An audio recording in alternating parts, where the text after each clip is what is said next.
Merci du coup à toutes et tous pour votre participation à cette table ronde. Donc voilà, pour rappel, hein, on va parler de la PrEP, de ses freins, de ses déploiements et de ses besoins sur le terrain, des besoins qui sont sur le terrain. La première question qui nous venait en fait à l'esprit, c'est celle de l'état des lieux, 5 ans après la mise à disposition de la PrEP. En fait, on voit que vous travaillez dans des structures qui accueillent des publics différents, aux besoins différents. Notre question, c'est de savoir quel était le constat que vous faites sur le déploiement de cette PrEP auprès de ces publics, et est-ce que ces constats sont révélateurs d'inégalités sociales selon vous? Je vous laisse commencer comme ça. Oui, on va faire dans le... Bonjour. Donc moi c'est Étienne Fouquet, je travaille à l'association Aide, je suis chargé de mission sur la thématique de la PrEP et du dépistage au siège depuis de longues années déjà. Et depuis justement l'arrivée de la PrEP en 2016, donc ça fait bientôt 6 ans. Évidemment, le constat il est nuancé. Voilà, je commencerai par dire ça. On est à peu près, on était au dernier chiffre publié par Epiphar en juin 2021 à 42 000 prépeurs en France, principalement prépeurs d'ailleurs, plus que prépeuses. Et on peut estimer, si on fait du calcul d'apothicaire, qu'on en est à peu près à 60 000 aujourd'hui. À chaque fois que j'ai fait ces petits calculs-là, ça s'est révélé être à peu près exact, si on tient compte de la moyenne par mois à l'époque. Donc bon, voilà, 60 000. 60 000 déjà, avant de faire tout l'aspect critique négatif et tout ce qu'on ne fait pas, les angles morts de notre approche et ce qu'il faut améliorer, 60 000 déjà quand on compare au reste du monde, quand on compare aux autres pays d'Europe, quand on voit en 6 ans ce qu'on a fait, et qu'on sait que c'est grâce au militantisme des assos, de Aide au début, parce qu'on était quand même pas nombreux au début, mais après de l'ensemble des associations du contre le VIH très rapidement, et on n'a pas arrêté de lâcher le morceau à toutes les étapes. C'est ça qui fait qu'aujourd'hui on en est à 60 000 et c'est quand même pas si ridicule que ça. On est même en proportion du nombre d'habitants au-dessus des États-Unis qui ont pourtant commercialisé la PrEP 5 ans avant nous. Donc il n'y a que l'Australie qui fait mieux en gros dans le monde. Donc voilà, ça c'est déjà un bilan qui est quand même... si on ne s'était pas battu pour faire l'approbation du Truvada en 2015, ensuite pour l'avoir dans les CGID, pour que ce soit accessible aux mineurs, pour que ce soit accessible dans les médecins généralistes, si on n'avait pas fait nous-mêmes, toutes les assos confondues, des campagnes de promotion de la PrEP qui n'ont pas été faites par les pouvoirs publics, si on n'avait pas fait tout ça, on n'en serait pas là aujourd'hui. Donc voilà, déjà il y a ce bilan et évidemment je vais laisser mes camarades nuancer le propos. Je pense qu'il est à nuancer.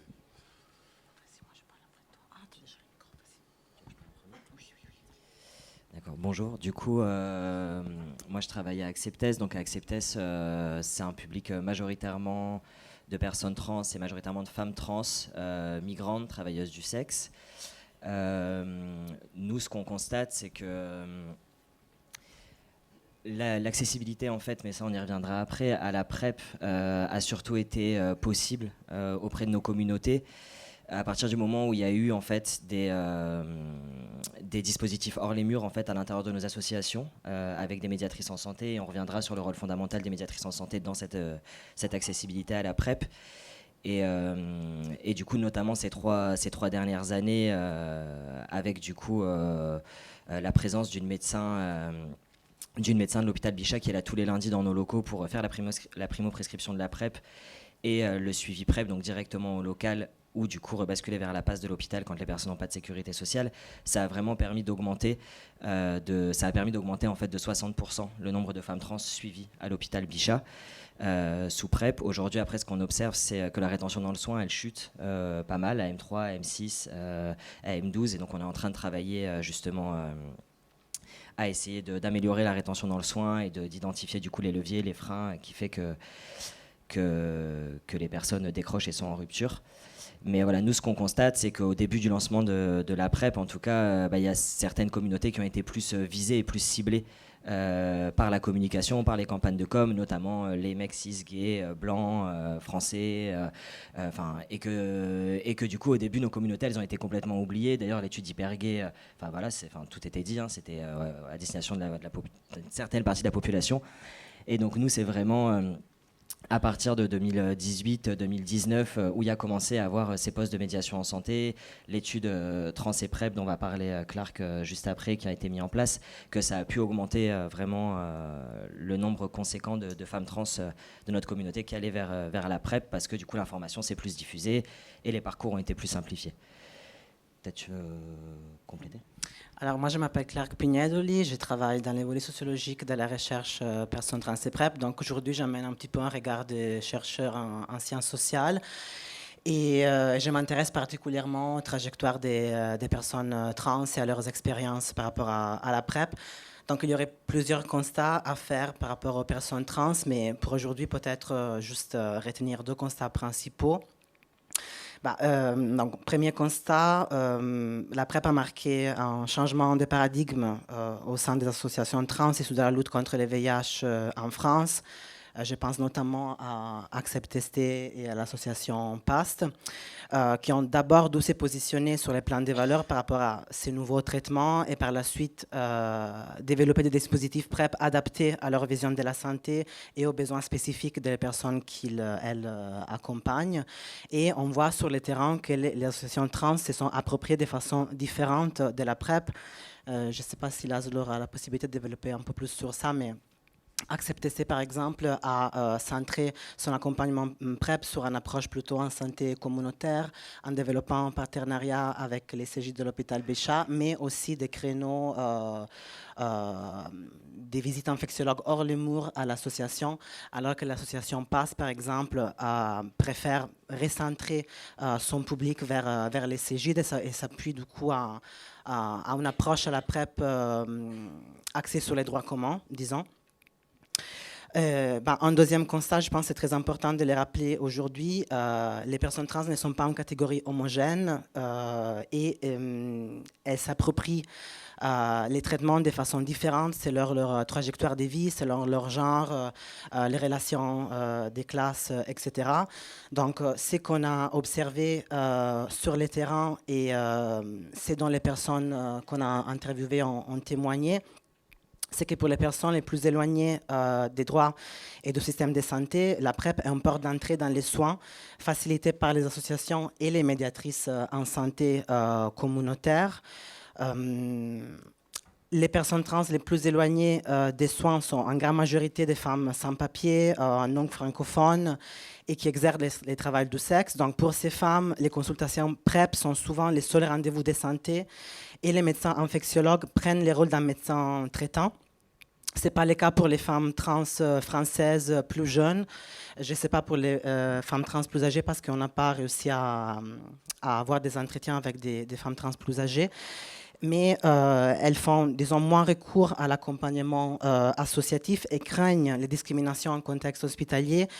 Du coup, elles se tournent vers les centres de santé communautaires, vers des médecins traitants ou des spécialistes hospitaliers soi-disant trans-friendly.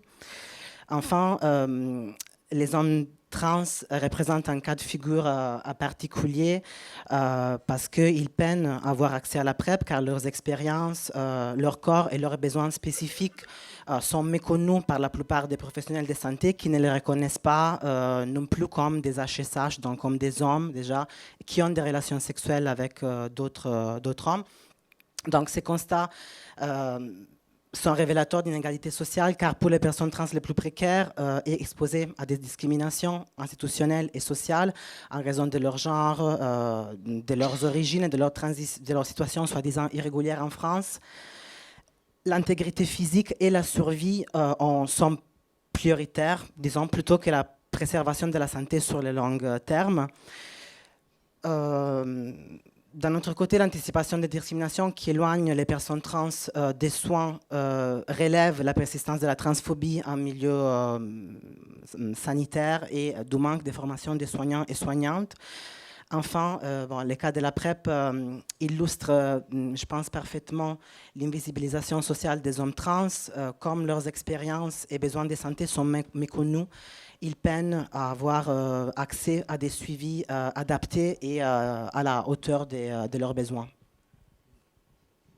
Du coup, nous, ce qu'on constate, mais il y a eu un rapport là, du CNS sur l'accès à la PrEP, ce qu'on constate, c'est que même si le nombre d'utilisateurs de la PrEP augmente, c'est toujours les mêmes personnes qui ont accès. Donc c'est principalement des HSH cisgenres, bien intégrés, français, nés en France.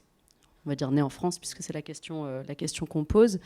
Et du coup, si on vient, pour répondre à ta question sur les inégalités sociales et plus précisément sur les inégalités sociales de santé, il y a quelque chose qui est bien connu en santé publique, c'est que la prévention, elle profite d'abord à ceux qui sont le plus intégrés, à ceux qui sont le moins vulnérables aux inégalités sociales de santé, et que finalement, si on ne pense pas en amont, à chaque fois qu'on crée des nouvelles offres de santé, à comment lutter contre les inégalités sociales de santé, on les accroît.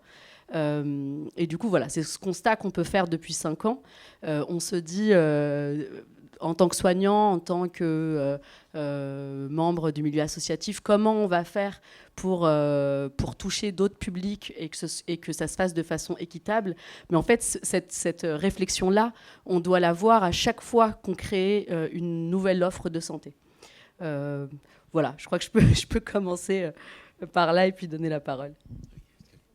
Alors, Thierry Miati, docteur sexologie, Afrique Avenir, médiateur de santé.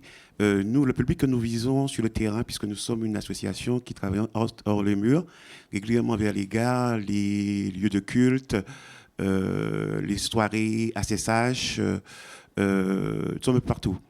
Et depuis la PrEP, pour nous arriver à Afrique Avenir, nous constatons, parce que nous travaillons aussi avec un public afro-caribéen. Nous sommes ciblés vers ce public afro-caribéen de l'Afrique subsaharienne.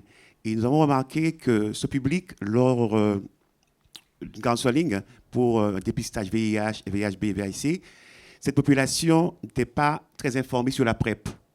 Ils ne savaient pas que c'était la PrEP. Pour eux, oui, c'est quoi la PrEP? Qu'on explique à ces personnes que la PrEP, c'était un type de prévention. Eh bien, ils disent, ah bon, ça n'existe pas chez nous. Et certains acceptaient, d'autres non, parce qu'ils avaient une peur. La peur du médicament, la peur d'être associé et d'être stigmatisé au VIH, puisqu'on expliquait que c'était un médicament aussi qui permettait de soigner les personnes déjà PVIH, mais eux, tout de suite, ils se mettent exactement à cela. Alors nous, cette population, c'est vrai qu'elle ne se voyait pas dans ce domaine. Nous, Afrique Avenir, nous avons créé des flyers avec des personnes de la couleur de leur peau, des flyers avec des personnes noires, qui permettent à ces personnes de se reconnaître dans la PrEP. Et cela, actuellement, c'est vrai qu'il y a encore des difficultés parce qu'il y a un manque de communication de ces personnes, puisqu'il y a la barrière de la langue. Okay. Il y a aussi la barrière de la religion. Il y a tout. Comment je peux prendre un médicament? Et si je ne suis pas VIH, pourquoi prendre ce médicament? Et depuis quelque temps, c'est vrai que là, avec la communication, ces personnes maintenant s'ouvrent plus à se mettre sous PrEP. Voilà. Merci pour ces informations. Du coup, ça me fait un peu écho à ce qu'on disait ce matin sur les essais cliniques proposés par les industriels. Ce que j'ai compris aussi, c'est que là, par rapport aux spécificités de tous les publics, au final, on se retrouve, comme Anan, tu dis, vers des publics blancs, cis, hommes, facilement intégrables peut-être dans des essais aussi cliniques. Et se pose la question de la prévention et comment on la met en place, comment on met la promotion de la santé. Est-ce qu'on prend en considération ces déterminants aussi dans les essais ? Et je me demande au final, est-ce que par rapport à ces... on dirait que les laboratoires produisent juste cette innovation-là, mais on ne pense pas à comment on va la mettre en place comment on le rend accessible dans la vie courante, dans la vie réelle, en fait, au final, du coup. Vous aviez parlé de pas mal de freins au final par rapport à ces publics-là. Moi, j'en ai retenu un qui est souvent le maintien. Et ce maintien dans la PrEP, dans le parcours PrEP, ressort pour le coup pour plusieurs publics. parce qu'on a vu, Étienne, tu parlais des données d'Epiphare, il y avait eu les données en vie réelle du coup de l'efficacité de la PrEP qui finalement, quand on les présente, font un peu peur parce qu'on a l'impression que la PrEP fonctionne pas bien. Mais au final, c'était des gens qui sortaient du parcours de soins ou qui ne prenaient pas la PrEP correctement. Et Clark, tu avais parlé, enfin Laszlo aussi, surtout du maintien dans le parcours des personnes trans. Peut-être que pour les personnes d'Afrique subsaharienne aussi, est-ce que vous avez des éléments pour comprendre le non-maintien dans ce parcours-là, qui fait partie d'un des freins, par exemple? Je sais pas. Ou pas? Oui. Je pense qu'il y en a plusieurs, mais je pense qu'un des éléments majeurs, c'est quand même la situation précaire dans laquelle les personnes se retrouvent. C'est-à-dire que nous, on parle d'un public majoritairement à 99%. Nous, les personnes qui sont suivies sous PrEP sont des personnes qui n'ont pas de papier. Parce que la seule voie de régularisation possible aujourd'hui pour les personnes de notre association, c'est d'avoir le VIH et du coup d'avoir un titre de séjour pour raison de santé. Donc en fait, c'est des personnes qui n'ont pas de papier, donc qui ont accès à aucune voie de régularisation, qui ont accès à aucune aide sociale, aucun revenu en fait, et pour qui l'intégration du coup dans le monde du travail est aussi difficile. Donc c'est des personnes qui vivent grâce uniquement au travail du sexe qui subit lui-même des lois répressives. Ces lois répressives qui du coup ont un impact sur les conditions de travail et donc sur la mobilité des personnes. Donc tout ça va faire aussi que quelqu'un, oui, on va l'inclure dans un circuit PrEP, va commencer son circuit PrEP à Bichat, puis en fait 2 mois après a besoin d'aller à Nice ou à Cannes pour travailler parce qu'en fait à Paris ça taffe pas, donc part en fait à Nice et à Cannes, donc rate son prochain rendez-vous, puis revient, puis en fait doit renouveler son AME, puis et donc en fait c'est tout ça qui fait que les personnes vont rater leur rendez-vous, vont lâcher, et comme le disait Clark, en fait finalement prendre soin de sa santé via la PrEP en plus, donc c'est-à-dire ne pas se contaminer au VIH, qui est parfois une fatalité intériorisée aussi par nos communautés, c'est-à-dire que même si il y a cette volonté de ne pas vouloir se contaminer, en fait c'est un peu intériorisé comme bon, de toute façon toutes mes copines trans sont infectées au VIH, puis finalement en fait elles au moins elles ont eu un titre de séjour, elles ont les APL, donc il y a cette espèce de fatalité qui est intériorisée qui fait que ça passe dans la priorité, je pense, des rendez-vous à avoir, des rendez-vous sociaux, administratifs, ce qui fait la vie des personnes, leurs autres problèmes de santé, ça passe au second plan et donc elles vont rater leur rendez-vous. Moi je l'identifie, ça je pense que c'est des premiers éléments, peut-être tu veux compléter là-dessus aussi. Il y a aussi la question de la barrière de la langue qui s'imbrique avec pas vraiment la rupture digitale, mais tout simplement, par exemple, pour prendre un rendez-vous de façon autonome sur Doctolib, qui n'est pas traduit en espagnol ni en portugais, pour des personnes qui ne sont pas francophones et ont des trajectoires migratoires, qui déjà ne sont pas socialisées au système, disons, des droits et de santé français. C'est très compliqué de s'autonomiser autour de l'outil juste des prises de rendez-vous. Et donc, je pense que c'est un exemple qui éclaire notamment le rôle de la médiation en santé en termes d'interprétariat, en termes aussi d'interprétation du système de santé, finalement, français pour les personnes qui ne sont pas socialisées, et d'accompagnement vers les consultations, mais aussi vers les droits, finalement, parce que les médiatrices en santé font un travail qui est beaucoup plus large.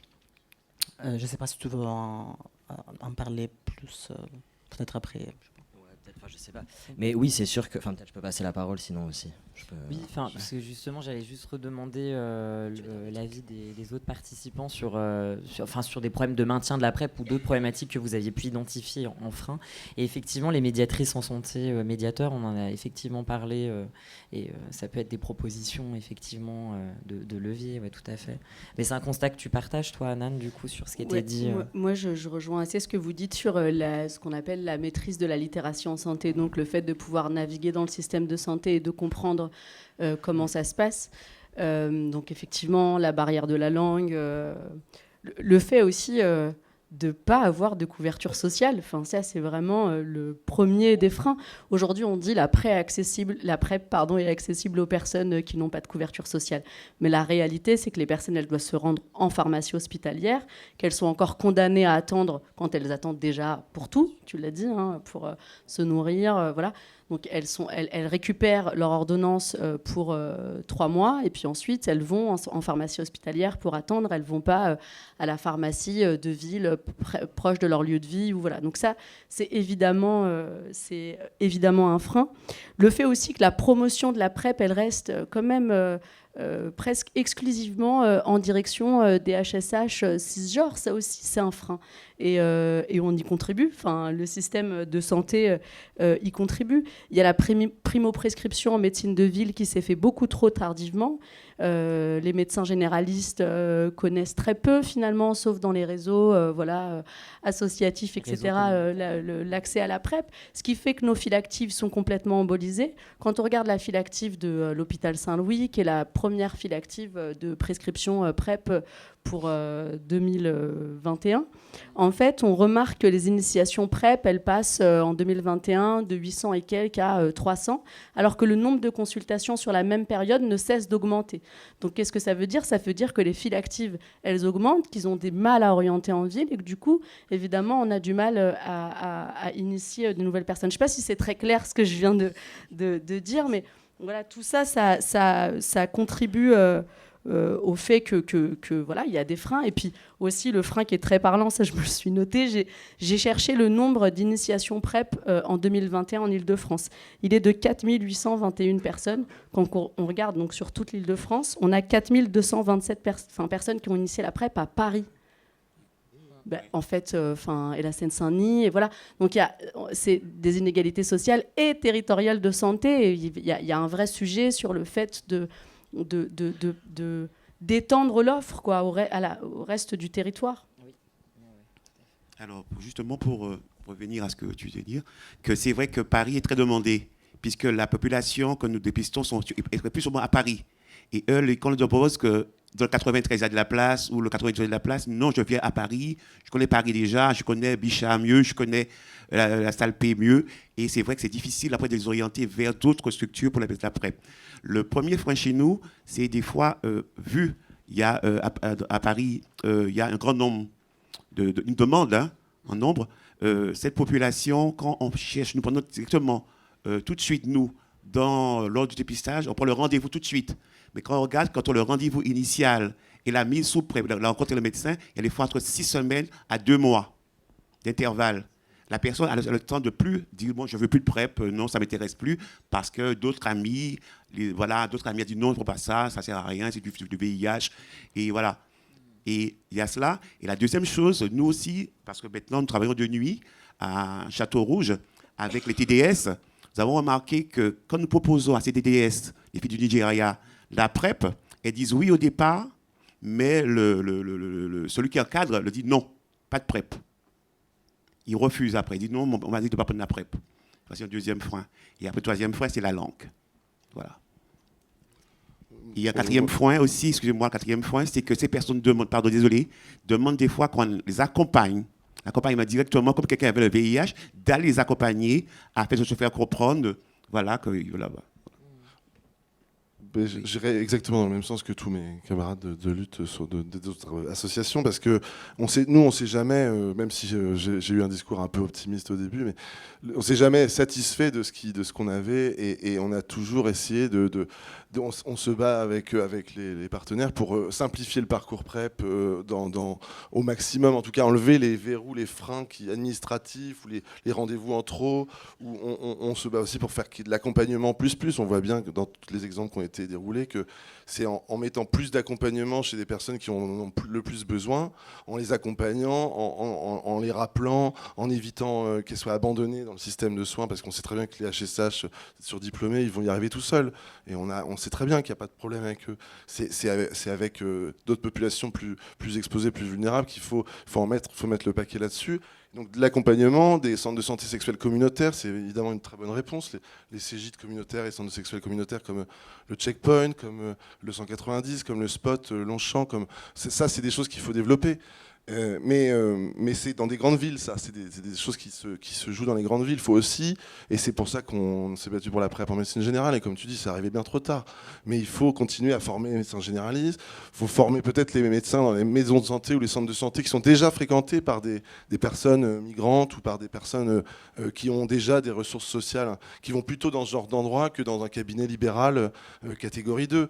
Donc c'est en faisant tout ça, c'est également en développant, je pense qu'il faut aussi qu'on arrive à développer des campagnes. Alors je pense, quand tu dis les campagnes, nous on a quand même fait des campagnes vers des hétéro-migrants d'Afrique subsaharienne, on n'a pas fait que du HSH blanc,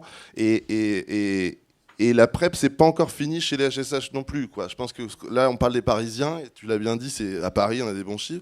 Mais dès qu'on va un peu en région, dès qu'on va vers les publics plus jeunes, dès qu'on va vers les publics HSH TDS ou des HSH migrants, là, on n'a pas les mêmes résultats, on n'a pas les mêmes chiffres. Donc il faut, c'est évidemment un effort à faire auprès de toutes ces populations, et on n'est pas c'est pas un public contre l'autre, hein. Donc je pense qu'on va tous dans le même sens, et on sait à peu près comment faire, c'est-à-dire voilà, c'est de l'accompagnement plus, et c'est la simplification des procédures, quoi. Je rajouterais, parce que ça me fait penser de vous entendre, qu'il y a aussi des angles morts populationnels. Nous, on a une stratégie aussi de prévention en ligne, du coup, sur les sites d'escorte et de rencontres entre les personnes trans travesties et leurs partenaires. Et les partenaires des femmes trans, c'est des personnes qui ne se reconnaissent pas comme des hommes gays, tout simplement parce qu'ils aiment les femmes, même s'ils ont spécifiquement des... Donc ils peuvent avoir des relations dites HSH, ils peuvent être dans des circuits de contamination qui sont proches de ceux des TDS ou de ceux des HSH, parce qu'elles-mêmes, les femmes trans, vont être travailleuses du sexe, ou elles-mêmes vont fréquenter à des moments les communautés aussi gays et tout ça. Mais nous, en fait, sur la prévention en ligne, quand on discute avec du coup aussi les partenaires de ces femmes trans et travesties, souvent, ils n'ont jamais entendu parler de la PrEP. Ils savent pas ce que c'est, ils savent pas comment se le procurer. C'est aussi des gens qui ont intériorisé la honte de relationner avec des femmes trans, du coup qui peuvent pas en parler à leur médecin. Du coup, quand il y a aussi, on parlait des territoires, c'est vrai que là on est très Île-de-France et Paris centré, mais pour les femmes trans, les personnes travesties, donc qui vivent aussi une double vie, qui sont des hommes de famille mariés, qui le week-end vont en club échangiste, toutes ces personnes en fait auxquelles on pense pas. Nous, c'est aussi depuis 2 ans en fait des populations vers qui on fait une grosse diffusion en fait d'informations de la PrEP, où on essaye de les orienter. Et du coup là avec Bichat d'ailleurs, on a lancé un partenariat où on va commencer à avoir des consultations, des e-consultations spécifiques à la prévention en ligne, pour leur permettre de leur prescrire, qu'ils aient du coup une e-consultation avec un médecin, leur permettre de prescrire la PrEP à distance, et ensuite de les rebasculer vers d'autres dispositifs, les CJ les plus proches de chez eux, mais en tout cas d'essayer de les faire accrocher du coup comme ça. Et ça, voilà, c'est des publics pour le coup plutôt français, beaucoup moins précaires, voire très aisés. Des fois, je vous dis, c'est des personnes d'une 50aine d'années, de classe sociale supérieure, mais qui ne se reconnaissent pas et qui du coup se sentent pas touchées en fait, depuis le début par les campagnes de communication qui sont très ciblées soit sur les personnes migrantes, soit sur les hommes gays.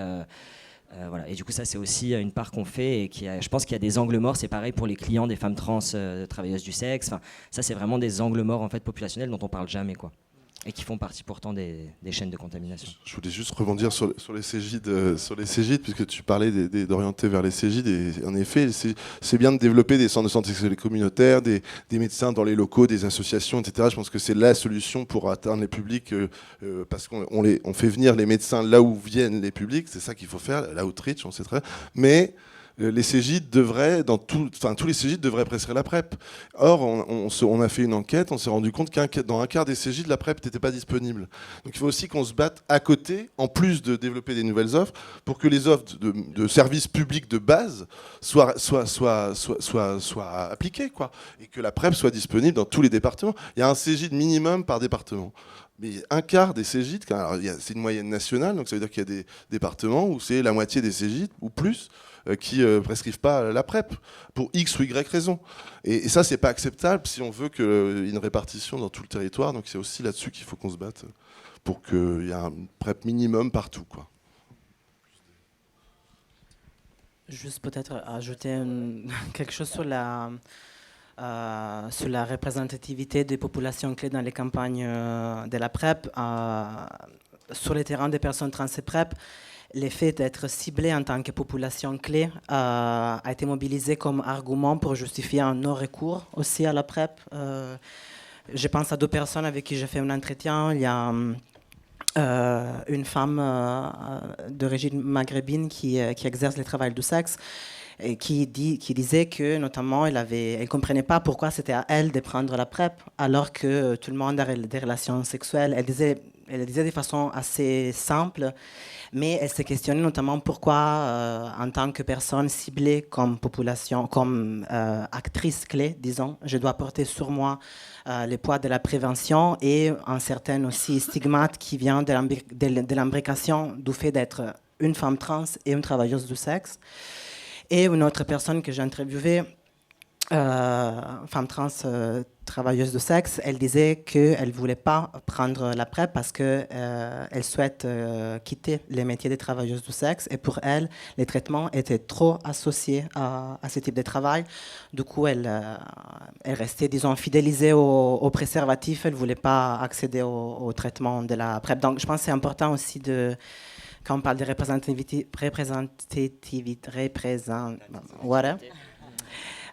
peut-être mener des consultations un peu plus approfondies auprès des différentes franges de la communauté et de voir aussi quelles sont les retombées symboliques en fait de ces campagnes. Après, du coup, je reparlais des essais cliniques, donc je pense que les essais cliniques injectables ne sont pas trop orientés effectivement sur les vastes publics lesquels on s'occupe. Mais est-ce qu'il y a une demande justement, est-ce que l'injectable pourrait pas permettre ou d'autres formes, oui c'est vrai qu'il y a d'autres formes à l'essai aussi, les implants et les anneaux. Bon, on a plus de données sur les injectables là rapidement parce que ça a été proposé en commercialisation. Est-ce que c'est des retours de vos usagers? Est-ce que vous pensez que ça peut être bénéfique au levier pour faciliter l'accès à la PrEP? Est-ce que c'est une demande? On a tous quelque chose à en dire, je pense. Je pense que c'est des innovations qui sont évidemment intéressantes et on peut pas on n'a pas du tout, on a toujours été pour l'innovation à partir du moment où elle profite aux personnes et à partir du moment où ça leur simplifie la vie. Mais il faut qu'on soit vigilant et toutes les diapos qu'on a vues juste avant on n'est pas forcément pour l'adoption d'un nouveau médicament, l'arrivée sur le marché d'un nouveau médicament par principe. Et il faut être vigilant à un certain nombre de choses. On a des interrogations qui sont en train d'être levés, mais il faut être vigilant sur la queue pharmacocinétique, donc à la fin de traitement pour la PrEP injectable, quand on arrête de la prendre, et c'est une période un peu délicate où il peut y avoir création de résistance. Il ne s'agit pas de créer une nouvelle épidémie de VIH qui serait incontrôlable et multirésistante. Donc il faut quand même faire attention, c'est tout. Et a priori, nous, l'injectable, c'est bien, mais je pense que plus on va vers des modes de long-acting où les personnes sont elles-mêmes, elles n'ont pas besoin du médical, parce que là, l'injectable, c'est tous les 2 mois, une injection à l'hôpital, où c'est un peu contraignant et on est un peu dépendant du médical. Nous, des comprimés mensuels, on trouve que c'est plus, les personnes ont plus d'autonomie. L'implant, ça pourrait être un truc aussi annuel où la personne, elle est tranquille pendant un an. Évidemment, ça a on imagine plein de perspectives possibles, notamment pour des publics qui ont un peu plus de mal avec l'observance. Donc, mais soyons vigilants quand même à ce que ça se fasse dans les règles. Au-delà de tout ce qui a été dit, effectivement, de toute façon, je pense qu'il faut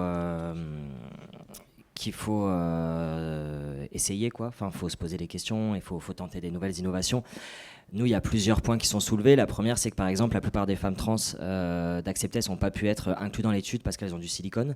Et du coup, je sais pas, ça a peut-être été dit avant, j'étais pas là plus tôt dans la journée, mais ok. Il y a la question du silicone, mais au-delà de ça, pour moi, il y a...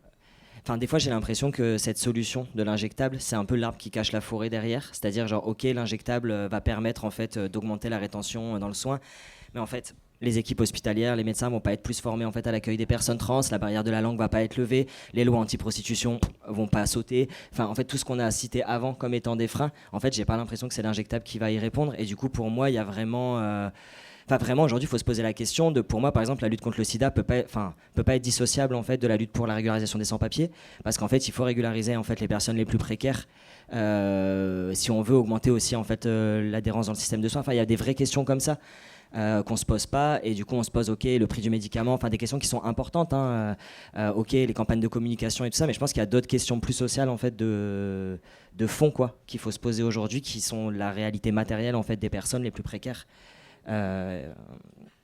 Donc voilà, moi j'ai l'impression que je sais pas trop quoi en penser, par ailleurs aussi parce qu'on n'a pas forcément été à Acceptess à la table de toutes les discussions autour de l'injectable, parce que manque de temps, manque d'inclusion aussi. Après voilà, je pense que moi ça me donne cette impression un peu que c'est l'arbre qui cache la forêt derrière et que ça va pas résoudre le fond du problème, quoi. Moi, je suis assez d'accord avec toi. Je pense que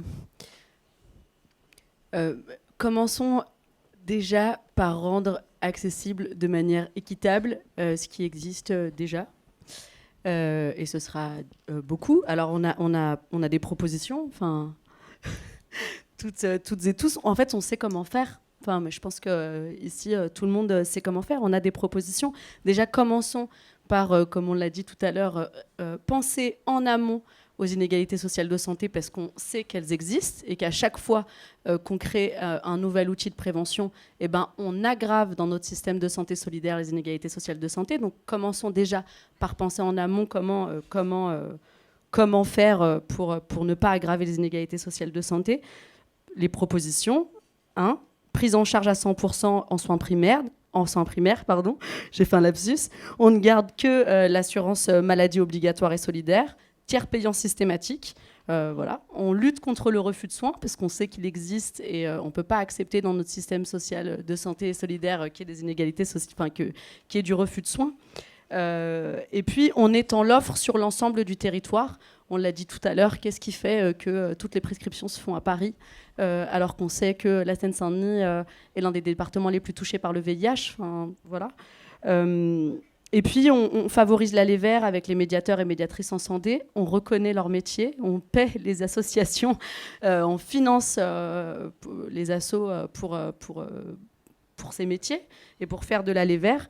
Et puis, aujourd'hui, on a l'utilisation révolutionnaire des EBMD, de la biologie médicale délocalisée, qui permet de diminuer le délai de mise sous traitement. Tu en parlais tout à l'heure. Donc, ça veut dire qu'aujourd'hui, en 90 minutes, on a une charge virale et ça permet à la personne de sortir avec son ordonnance de PrEP quand elle a une couverture sociale ou quand c'est en Cégide, de sortir avec sa boîte de PrEP.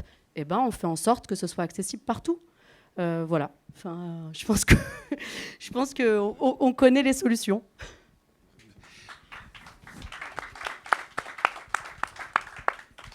Alors moi, je voulais juste ajouter aussi mettre en place un dispositif, exemple que médecins viennent dans la, ce que je dit tout à l'heure, la structure où on accueille les usagers. Je pense que c'est plus facile à pouvoir les toucher et les mettre sous PrEP dans l'immédiat ou le lendemain. Voilà. Oui, je rejoins Anna de tes propos. Je vois que ça fait réagir. Du coup, comme tu dis, on les a déjà. Donc là, moi, ça me fait écho au plaidoyer peut-être commun que les associations peuvent avoir, qu'on a parfois au TRT5, mais sur des questions très précises sur le thérapeutique. Là, ça dépasse même du coup la molécule. Là, comme tu dis, c'est plutôt l'accès en général et le droit en santé. Du coup, et qui va plus loin que juste de proposer l'innovation de l'injectable dans un essai clinique sur tel type de patient, mais plus de prendre en compte les déterminants de santé qui influent justement sur cet accès-là, effectivement. Mais ça va être un travail de longue haleine qu'on a déjà commencé depuis pas mal d'années. On patauge un peu quand même, mais bon. C'est pas grave, on est là. On est là, ouais, c'est ça, t'as raison. Mais je sais pas si tu veux rajouter quelque chose. Parce que vous avez, j'ai l'impression qu'aussi il y a un thème qu'on a abordé là à plusieurs reprises, qui est la question de l'offre de santé classique et de l'offre de santé communautaire finalement qui se déploie un peu en parallèle. Vous, comment est-ce que vous voyez ces deux offres? Est-ce que vous les voyez comme opposées ou plutôt est-ce que vous pensez qu'il y a des ponts à faire et dans ce système du coup dont tu parlais, Aslo, aussi de toute façon qui est forcément inégalitaire? Est-ce que tu penses qu'il peut y avoir une offre de santé adaptée aux besoins des différents publics qui se développent aujourd'hui, malgré tout?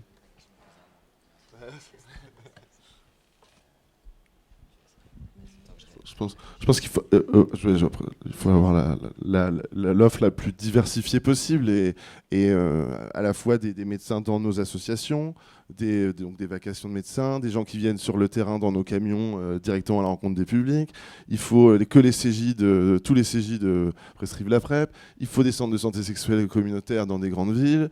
Il faut de la télémédecine, il faut de la PrEP en télémédecine aussi qui se développe et que le Covid nous a peut-être un peu forcé à accélérer sur ce point-là. Plus on va avoir une offre diversifiée, plus on va toucher de gens différents et plus on touchera la cible. Donc je pense qu'il faut qu'on continue dans ce sens-là. Voilà.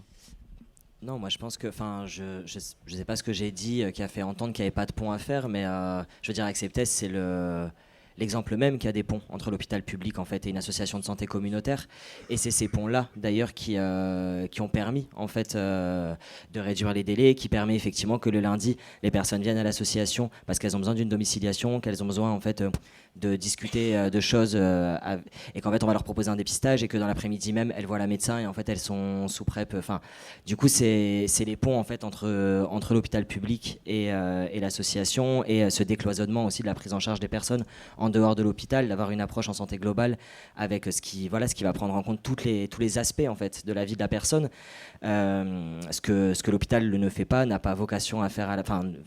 Et du coup c'est ces ponts là en fait qui ont permis, nous, ces dernières années, en tout cas, de permettre à certaines personnes d'avoir accès plus facilement à la PrEP. Voilà. Après, il y a vraiment cette question, comme je disais au début, de la rétention dans le soin, où là, ça devient plus compliqué parce qu'en fait, on se confronte à la réalité, à une réalité sociale qui est plus grande que celle du le lundi, on accueille, l'association fait son travail en santé communautaire, de décloisonnement, de prise en charge globale, la médecin est là, boum, c'est bon, l'inclusion est faite, et puis après, il y a la vie de la personne et tous les stigmates et toute la discrimination qu'elle vit, et ça vient se confronter quoi, à la réalité.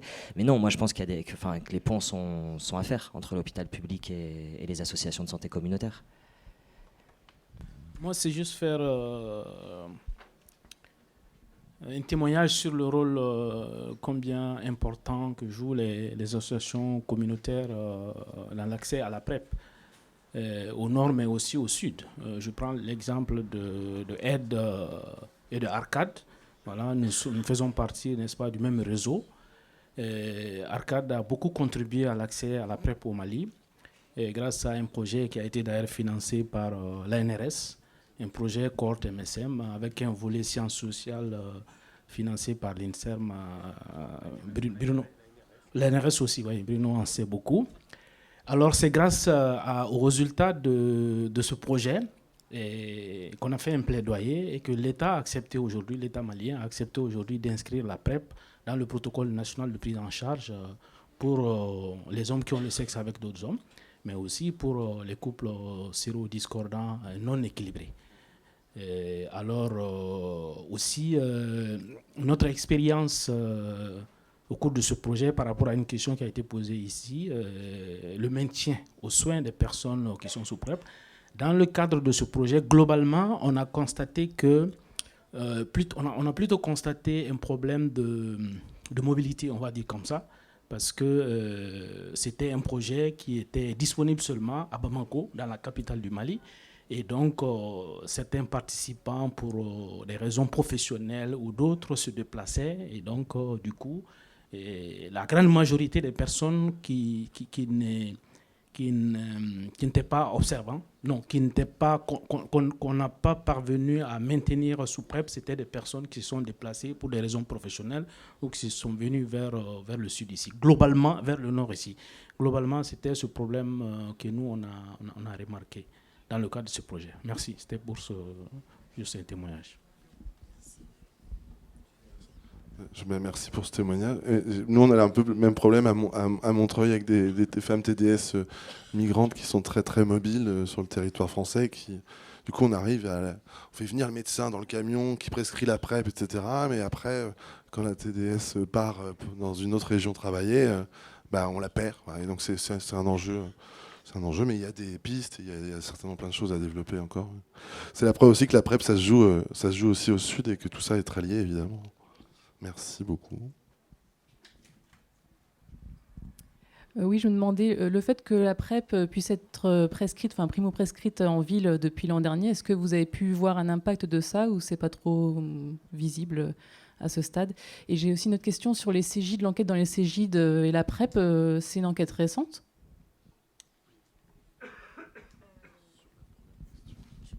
Sur la primo-prescription, du coup. Sur la première question rapide, ça dépend des populations. Pour les personnes trans françaises qui n'ont pas de soucis à gérer leur parcours de soins, oui, ça a permis notamment que certains médecins puissent faire la prescription hormonale en même temps le suivi PrEP. Du coup, ça a permis de simplifier, je pense, pour certaines personnes. Pour la majorité des femmes qu'on suit à l'association, pour tous les freins qu'on a pointé du doigt tout à l'heure, la barrière de la langue, le fait de ne pas savoir utiliser Doctolib, de ne pas avoir d'adresse mail, tout ça fait que c'est très loin d'être une solution qui fonctionne. Oui, on a vu revenir des patients et même des patients CSP+, voilà, parce que il manquait la prescription du dépistage de la syphilis ou voilà, donc on a vu revenir des patients quand même. En fait, je pense qu'il y a aussi un.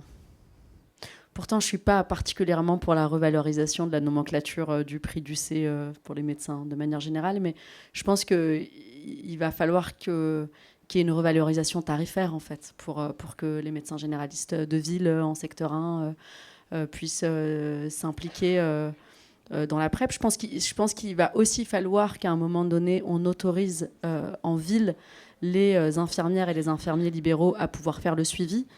C'est le cas là avec le protocole de coopération nationale dans les CEGID et dans les centres de santé sexuelle communautaires, mais même comme ça, en fait, c'est absolument pas réaliste. C'est-à-dire qu'il y a plein de conditions. Il faut 3 ans d'exercice en CEGID, il faut exercer depuis au moins 5 ans. Enfin bon, c'est vraiment compliqué. Ça veut dire que quand on travaille en milieu associatif où on a souvent des jeunes diplômés, puisque les salaires vont avec, la réalité, c'est que ces protocoles-là, même dans des centres comme le Checkpoint, on ne peut pas les appliquer.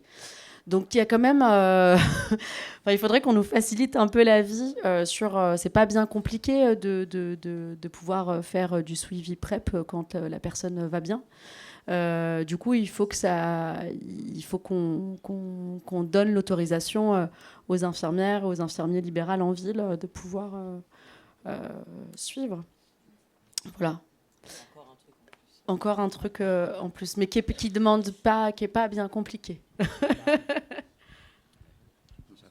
C'était juste sur l'enquête PrEP en Cégide. C'est une enquête qu'on a menée il y a 2 ans, il y a 1 an et demi. On vient d'en publier les résultats au niveau national et maintenant on essaie de travailler région par région pour lever les freins dans les CEGID en question, essayer de voir qu'est-ce qui a bloqué. L'idée, c'est pas de pointer du doigt les équipes, hein, évidemment, c'est de voir structurellement ce qui bloque dans la région. Quand il n'y a pas de volonté de l'ARS, pas de volonté du Corévi, le CEGID, il va pas avancer tout seul. Hein, donc c'est rare en tout cas qu'il le fasse. Donc on a toutes ces données-là, on est en train de s'en servir pour essayer de faire bouger les choses localement. Mais Bruno, t'as bien suivi en PrEP CEGID. Mais je voulais pas intervenir là-dessus. Moi, je voulais poser une question par rapport à la com. Parce que j'étais assez interpellé parce que Clark a dit sur l'effet de se sentir un peu stigmatisé sur les coms ciblés. Et pourtant, c'est la politique de com actuelle des pouvoirs publics. On doit cibler. Laszlo l'a dit aussi, il y a des populations qui sont complètement pas informées et qui sont pourtant dans des populations qui peuvent être amenées à prendre des risques. Et donc, moi, je suis assez scandalisé, et je ne sais pas ce que vous en pensez, par l'absence de volonté de faire une com globale sur la PrEP pour l'ensemble des citoyens. Et les gens sont suffisamment grands pour savoir s'ils se sentent à risque ou pas pour venir à la PrEP. Ça ne veut pas dire qu'il ne faut pas faire de com ciblée en plus, mais ça me paraît indispensable que ces com grand public sur la PrEP, comme on a eu un temps sur le préservatif, soient faites par les pouvoirs publics. Et je pense que c'est un enjeu de plaidoyer important, si on veut justement toucher ces populations qui sont un peu hors des différents radars.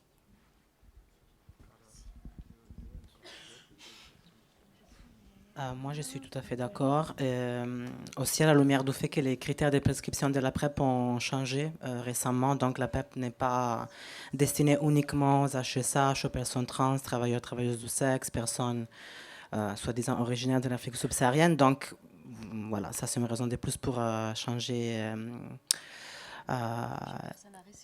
les personnes à risque. Oui, oui.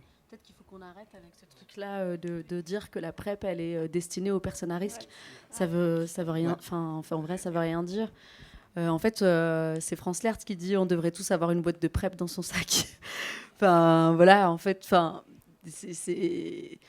ça doit être un outil comme un autre, en fait. Pardon. Je te laisse faire en plus.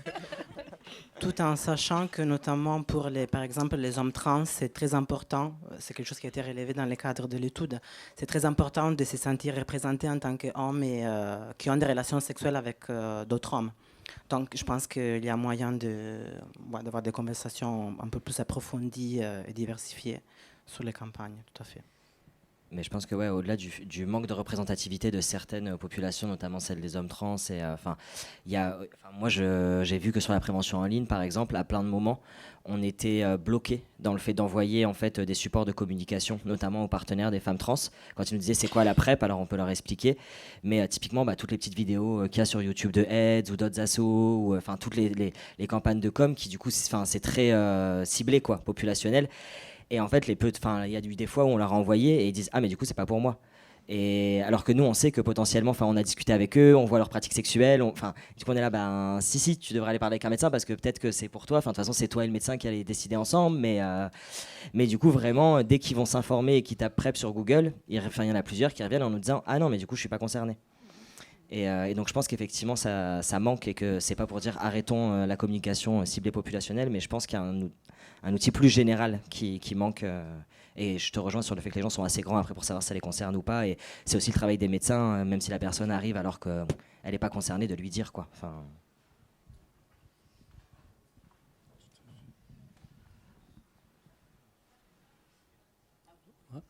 Bonsoir, Bruno Brive à Lille du centre J'en suis Gireste, le centre LGBTQIFA+. Je voudrais faire quelques remarques et des propositions. Je pense qu'il ne faut pas oublier les associations LGBT, aussi comme l'un des leviers possibles pour la diffusion de la PrEP.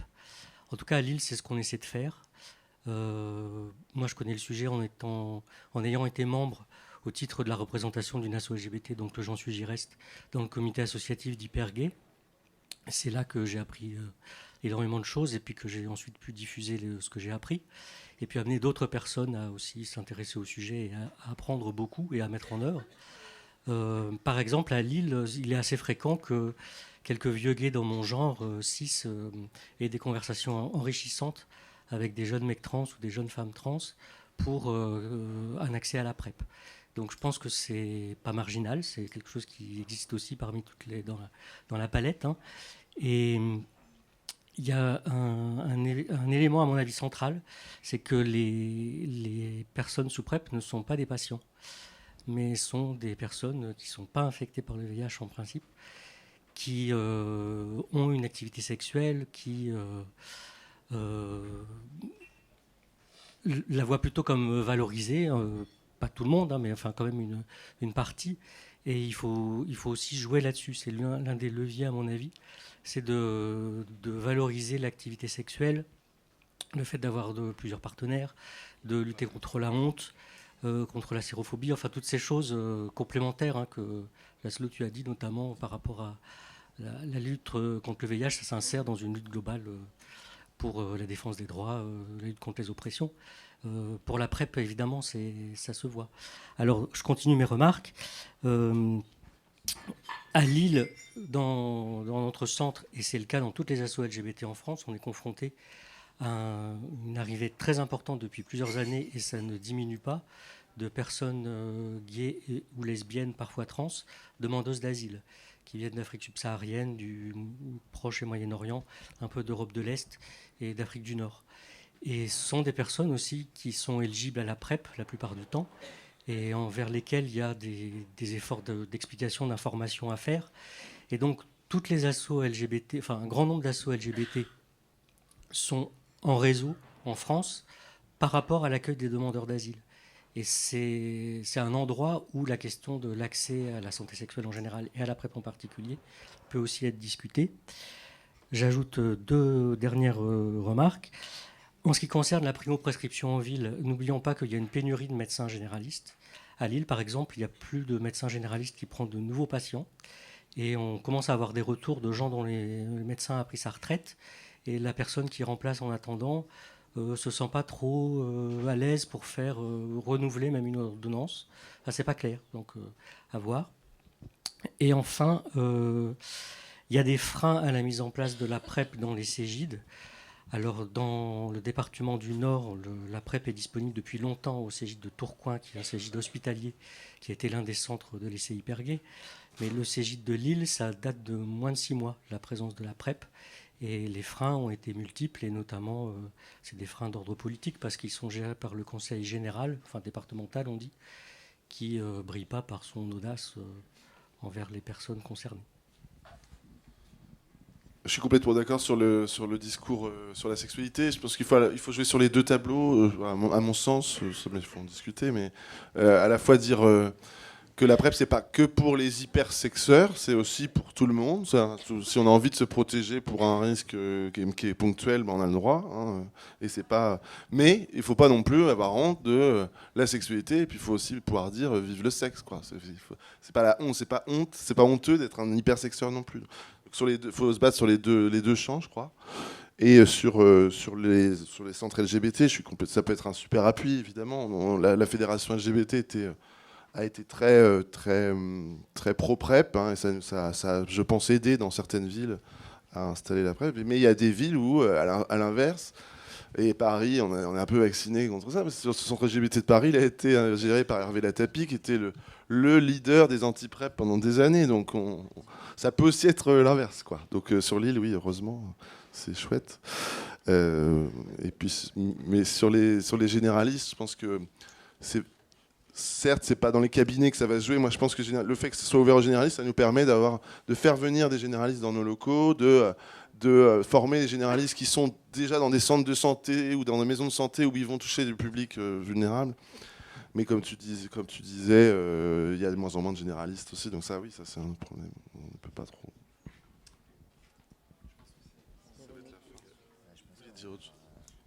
Et ma question s'adressait aux médecins d'Afrique à venir.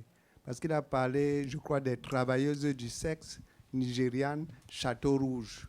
Oui. Alors, vous aviez dit que peut-être, même si elles adhéraient à la PrEP, après ça, ils avaient peut-être une personne, je ne sais pas, peut-être leur mentor qui refusait. Quelle était donc la raison pour Alors, ça, on a vu ça plusieurs fois lors du projet Makassi. L'étude nous avons fait que ces personnes, même pour déjà avoir une couverture sociale, le mentor les empêchait parce qu'il ne voulait pas que ces personnes soient dans la file médicale, puisque sans quoi ça les gênait. Okay? Bon, après, maintenant, c'est vrai qu'on les a fait entrer maintenant dans le parcours de santé, mais avec beaucoup de réserves. Disons qu'il n'y a pas de suivi derrière. Dès qu'elles avaient l'aide médicale, elles disparaissaient. Pour qu'il n'y ait pas de même mise sur les personnes, ces femmes-là. Et c'est vrai qu'aussi, nous avons parlé beaucoup de TDS, mais il y a aussi ces femmes qui sont mariées, dont les maris ont plusieurs femmes à l'extérieur. Ils partent au pays, des fois au bled, qu'ils reviennent. Je pense que ces femmes-là, ça aussi, devront considérer à les mettre sous PrEP afin d'éviter une contamination à VIH. Très souvent, nous recevons aussi des personnes qui nous disent je pars au bled, des hommes. Je vais au bled pour 1 mois. C'est vrai, nous proposons à ces personnes de prendre des préservatifs. Mais plus souvent, nous les orientons vers la PrEP. Parce que nous savons, au pays là-bas, ces personnes, des fois, sous l'effet d'alcool, l'amusement, oublient le préservatif, font confiance. Et surtout qu'ils nous disent que quand ils sortent de l'Europe, ils arrivent au pays, ils sont considérés comme des personnes riches, avec de l'argent. C'est le moyen de les faire sur l'alcool, sur l'emprise de l'alcool et les rapports sexuels, de pouvoir payer. Voilà. Moi, je vais aussi nuancer un peu le propos, parce qu'on sait qu'il y a aussi pas mal de contaminations, enfin l'étude Parcours l'a montré, qui se font en France, parce que les personnes cumulent des facteurs de vulnérabilité, et du coup il y a aussi des contaminations qui se font pas sur le territoire, enfin avec des retours au pays, etc. Il y a des contaminations qui se font en France. Oui. Et voilà. Oui, c'est sûr, puisque les personnes, les arrivants qui sont vulnérables et de la précarité, qui sont dans les squats, c'est sûr que là, il y a des rapports sexuels non protégés, puisqu'on sait très bien qu'ils n'ont rien à faire, c'est d'aimer quelqu'un et d'avoir des rapports sexuels. Il y en a même eu un cas où on a eu un gars qui cherchait à se faire contaminer la VIH pour avoir des papiers en France. Et que bon, maintenant, ces personnes sous PrEP sont heureux pour lui. Du coup, on peut prendre la dernière question. Julien Bis, médiateur en santé au Checkpoint. Donc je fais entre autres de l'accompagnement PrEP et je reçois encore des personnes qui me disent pendant très longtemps je n'ai pas souhaité prendre la PrEP parce que j'ai pensé à tort qu'elle ne se prenait que quotidiennement. Et donc c'est lié aux rares campagnes qu'il y a eu sur la PrEP et précieuses et on les remercie encore aujourd'hui, mais je pense que dans les prochaines campagnes, il faudrait plus parler du schéma à la demande et plus le mettre en avant aussi dans nos structures. Qui ne fonctionne que pour les hommes cis. Mais en effet, ça peut être une... Encore principalement des hommes cis. Tout à fait. Ouais, Très bien. Eh ben, on va finir, hein, du coup, merci.